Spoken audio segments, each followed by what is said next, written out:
Bhutan is not a country whose name rings a bell to many, but there are many facts about this country that the world can learn a thing or two from. Why its citizens are so happy.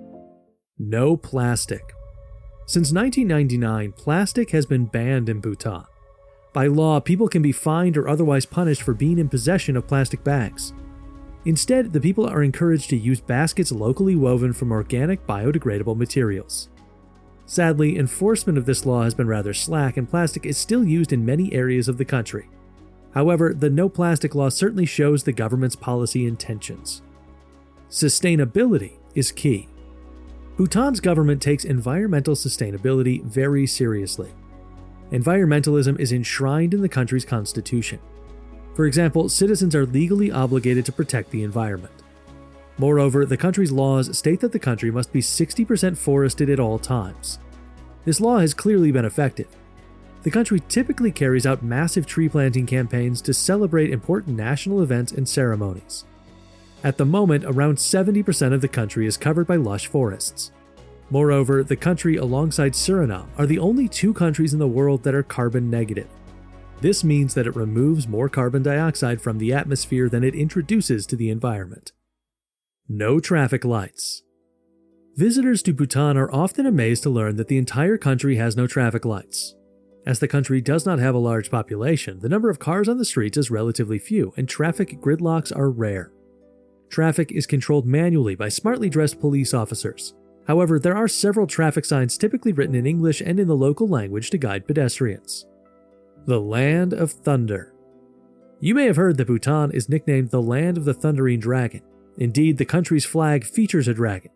But this nickname is also a reference to the country's heavy thunderstorms. With an average elevation of 3,280 meters above the sea, Bhutan is one of the most elevated countries in the world. As a result, the country receives several thunderstorms at various times of the year. Be sure to check the weather forecasts before you go. Unique architecture. Bhutan has a wide variety of building types ranging from magnificent temples to simple residential buildings. The latter is often constructed 2 or 3 stories high in the traditional manner. While the ground floor is used for keeping livestock, the higher levels are used as residential spaces and for storing crops. The walls of the exterior are usually heavily decorated with wall art depicting mythical animals, figures, and the like. No homeless people. In many parts of the world, homelessness is a major issue, and large numbers of people are often seen living on the streets of big cities and begging for a living. In Bhutan, however, this problem is largely non-existent. The country's relatively low population means that the demand for housing is very manageable. Furthermore, it is reported that any citizen in need of a home can simply appeal to the king and receive a home for free. It is hard to marry a local. If you hope to find your better half in Bhutan, you may want to think twice. While Bhutanese law permits its citizens to marry foreigners, there are several limitations in the way. For one, you would have to pass through a rigorous process and wait for around a year to receive a legal marriage certificate. And citizenship is not automatically conferred upon foreigners who marry Bhutanese citizens. Moreover, children of Bhutanese women are not recognized as citizens except they have natural-born Bhutanese fathers. There is a Ministry of Happiness. While most countries measure their development by gross domestic product or GDP, Bhutan measures this by its own development philosophy, the Gross National Happiness or GNH. The GNH prioritizes citizens' happiness through sustainable economic development.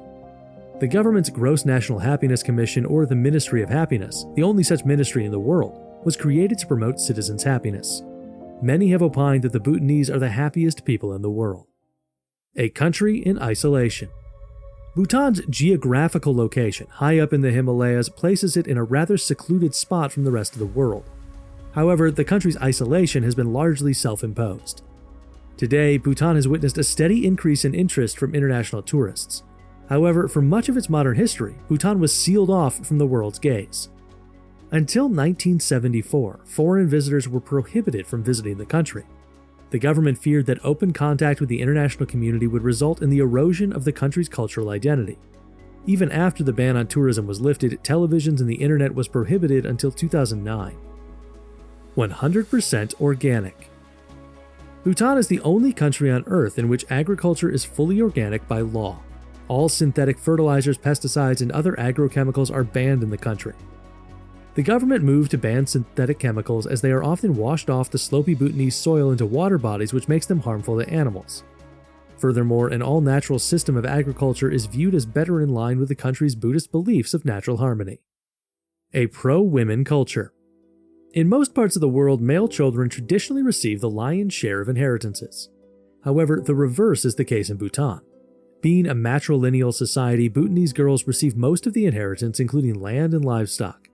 In fact, according to Bhutanese tradition, men move into their wives' homes after marriage and become part of their wives' families. Women are often the family's key decision makers, and property is usually registered in their names. Furthermore, divorced or widowed women do not face any social stigma. There is a census to calculate happiness. National censuses typically take details such as citizens' economic status or family size.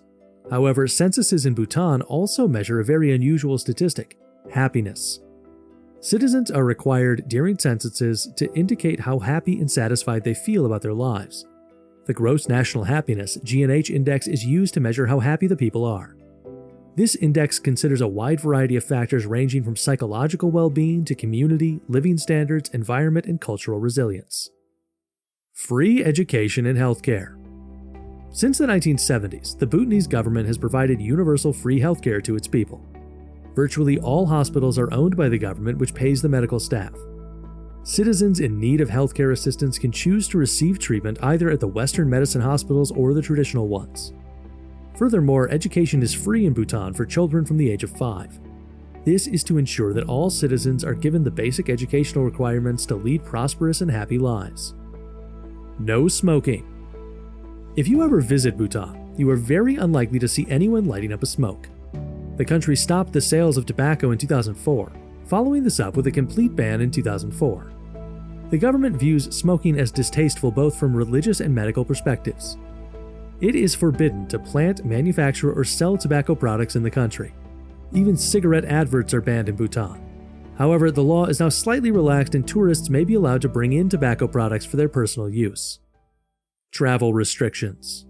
Bhutan may have lifted its travel restrictions, but the country's government is still greatly concerned about protecting its culture from foreign influences. One way it has attempted to preserve its culture is by restricting the inflow of foreign tourists into the country. All tourists have to pay $250 for every night that they intend to spend in the country. This fee covers their accommodation, museum entry fees, and tour guide fees. Each tourist must have a tour guide and is only allowed to visit specific locations which are approved by the government for tourism. Cultural wear is mandatory. You are not likely to see lots of native people in Western-style clothing on the streets of Thimphu. The country mandates its people to always appear in traditional clothing in public places. The most popular of these for men is the go, a loose-fitting robe which extends to the knees secured around the waist with a belt. Many of the women prefer the long and beautiful traditional gown called kira. The menfolk love to wear sashes with their clothing. These sashes can depict one's social status. While ordinary people wear white sashes, monks and members of royalty wear yellow ones. The Buddha Dordenma. The Buddha Dordenma in the capital Thimphu is a must-see for every visitor to Bhutan. Standing 169 feet tall, this statue is considered one of the tallest Buddha statues on Earth, and the country's undisputed greatest architectural masterpiece. It took 9 years to build and is made of bronze covered with gold. Hope you enjoyed our scoop on this wonderful country and its people. Before we leave, let us know what you think is the most unique tradition of Bhutan in the comments section. Thanks for watching.